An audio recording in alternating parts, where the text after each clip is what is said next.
محبوب کو پیدا نہ کرتا تو کچھ بھی نہ پیدا کرتا۔ کسی نے کہا کہ نہ ساقی نہ ساگر نہ مے خانہ ہوتا، نہ ساقی نہ ساگر نہ مے خانہ ہوتا، نہ مسجد نہ مندر نہ بت خانہ ہوتا، نہ بہتے سمندر نہ پانی کی دھارے، نہ ہوتے فلک پر چمکتے ستارے، اور نہ مسجد کے اونچے مینارے۔ خدا اگر محمد کو پیدا نہ کرتا، خدا اگر محمد کو پیدا نہ کرتا، خدا خود ہی ہوتا، خدائی نہ ہوتی، محمد کی جلوہ نمائی نہ ہوتی، تو کونین میں روشنائی نہ ہوتی۔ سبحان اللہ، نعرہ تکبیر، ماشاءاللہ ماشاءاللہ۔ اللہ رب العزت نے احسان فرمایا اس امت پر، خصوصاً ملک عرب میں۔ اللہ کے رسول کی آمد سے پہلے حال یہ تھا کہ کوئی شخص عرب کا بادشاہ بننے کے لیے تیار نہیں ہوتا تھا۔ اتنی جہالت اور ایسی لاپرواہی کی زندگی کہ کوئی شخص نظام چلانے کے لیے تیار نہیں ہوتا تھا۔ اللہ نے احسان فرمایا، تب حضرت عبداللہ کے یہاں اللہ نے اپنے محبوب آخری پیغمبر جناب محمد الرسول اللہ صلی اللہ علیہ وسلم کو پیدا فرمایا۔ ہم سب خوش نصیب ہیں کہ اللہ نے ہمیں آخری نبی کی امت میں پیدا ہونے کا موقع بخش دیا۔ بہت سارے انبیاء کرام کے بارے میں آتا ہے، انہوں نے تمنائیں کی ہیں، آرزویں کی ہیں۔ اللہ نے ہم اور آپ کو آخری نبی کی امت میں پیدا ہونے کا موقع دیا۔ ہم نے لا الہ الا اللہ محمد الرسول اللہ پڑھا ہے، لہذا اس کلمے کو پڑھنے کی وجہ سے ہم پر کچھ ذمہ داریاں عائد ہوتی ہیں، اور پیارے آقا نے ہم سب لوگوں کو دنیا میں زندگی گزارنے کا، رہنے کا طریقہ اور سلیقہ بتایا۔ ہم آزاد نہیں ہیں۔ ہم اگر نوجوان ہیں تو نوجوانوں کو زندگی گزارنے کا طریقہ پیارے آقا کی سیرت میں موجود ہے۔ ہم اگر مستورات ہیں، عورتیں ہیں، تو عورتوں کو رہنے سہنے کا طریقہ اللہ کی نبی کی سیرت میں موجود ہے۔ صحابہ کرام کی ازواج مطہرات، آپ کی پاک بیویاں، اللہ کے نبی کی ازواج مطہرات، آپ کی بیٹیاں، ان کی سیرت ہماری گھر کی عورتوں کے لیے نمونہ ہے۔ اگر ہم مزدور ہیں، ہم کسی دیہات کے رہنے والے ہیں یا شہر کے رہنے والے ہیں، امیر ہیں، غریب ہیں، پڑھے لکھے ہیں، جاہل ہیں، کچھ بھی ہیں، اللہ کے نبی کی سیرت میں ایک ایک لمحے کی زندگی گزارنے کا طریقہ موجود ہے۔ افسوس یہ ہے کہ ہم کو علم نہیں ہے، ہم کو پتہ نہیں ہے، ہم معلومات اور علم سے کوسوں دور ہیں، لہذا ہم کو محسوس ہوتا ہے کہ ہمارے پاس کچھ نہیں۔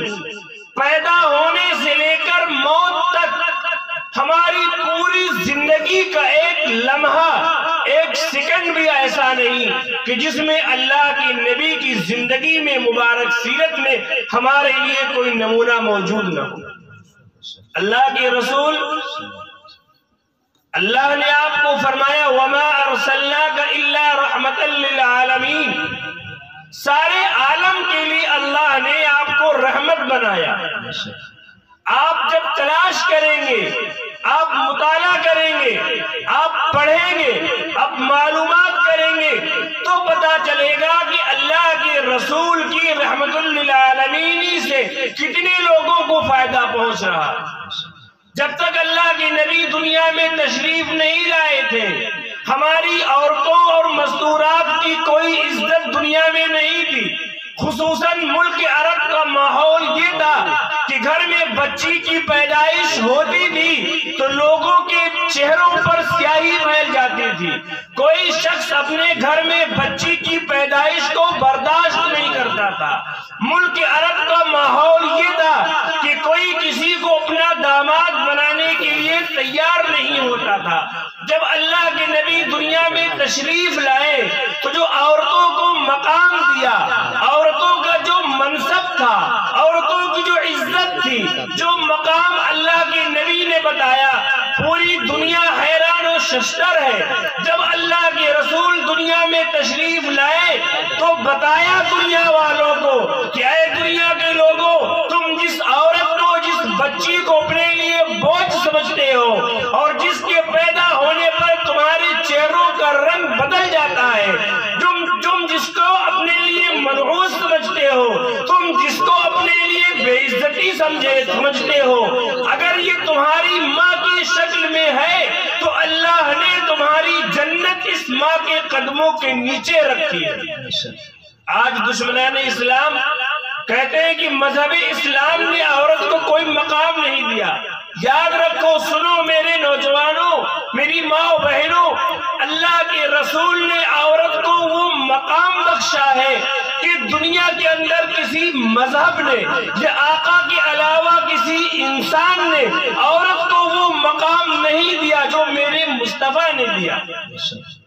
میرے مصطفیٰ کریم نے فرمایا اگر یہ ماں کی شکل میں ہے تو تمہارے لیے جنت ہے، اس کو ناراض کرو گے جنت تمہاری تم سے روٹھ جائے گی۔ اگر یہ تمہاری بیٹی کی شکل میں ہے، تم اس کو پال کے پوس کے بڑا کر کے کہیں سے اس کا رشتہ کرو گے، اس کا نکاح کرو گے، تو اللہ کے نبی نے فرمایا کہ وہ شخص جنت کا حقدار ہوگا جو اس بیٹی کو پال پوس کے بڑی کر کے نکاح کرے گا۔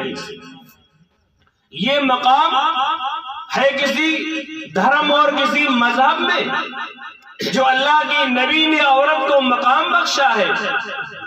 پیارے رسول صلی اللہ علیہ وسلم نے فرمایا کہ ماں کے قدموں کے نیچے جنت ہے۔ جس نوجوان نے اپنی ماں کی خدمت کر لی گویا جنت کو خرید لیا، اور اگر جس نے اپنی ماں کو ناراض کیا تو اس سے اللہ تبارک و تعالیٰ بھی ناراض رہے گا۔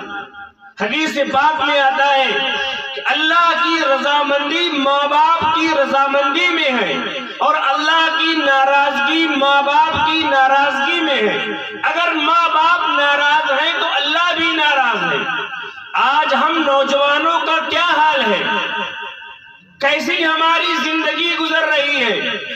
ہم ذرا سا بڑا ہوتے ہیں اور دو چار پیسے کمانے کے لائق ہو جاتے ہیں تو بچپن میں اپنی ماں باپ کے کیے ہوئے سارے احسانات بھول جاتے ہیں، اور بڑے ہونے کے بعد ہمارے تیور بدل جاتے ہیں، ماں باپ سے بات کرنے کا لہجہ ہمارا بدل جاتا ہے۔